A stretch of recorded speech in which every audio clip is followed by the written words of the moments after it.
The yellow pear tomato is a classic, at least to me. I grew up seeing it a lot, but then my dad stopped growing it. So when I got a garden of my own, I wanted to grow it for myself because it just brought back memories of seeing it in the garden as I was growing up. And also, I just wanted some variety in the shape and color of my tomatoes. The flavor to me is pretty nice. It's mild and sweet, and while the flavor isn't super unique, I do like yellow tomatoes because they tend to be less acidic. On the Brix meter, I tested one with a reading of 7.6, but then later in the season, I felt like some tasted a little sweeter than usual, and I tested another tomato that gave me a reading of 9, and there may be differences in readings based on how ripe they are at the time of testing, but for tomatoes, that range classifies it as a sweet tomato.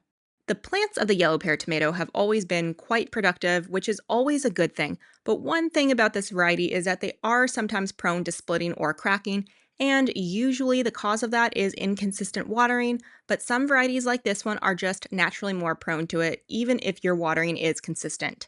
To avoid this, I like to just pick them once they've blushed and let them ripen up more before eating them. And luckily, these tomatoes seem to have a really good shelf life because I can pick them and have them stay firm for well over a month. Even though the flavor isn't super unique, I like to grow reliable producers like the yellow pear because they're great for cooking where you might need a lot at once, and they are also great for freezing for later use because for me personally, I don't like to use varieties that do have a really unique flavor for cooking or freezing because those varieties I like to enjoy fresh where I can really savor their flavor by themselves instead of drowning them out or diluting them with other ingredients and flavors. But that being said, I still enjoyed these tomatoes fresh on their own or in salads as well.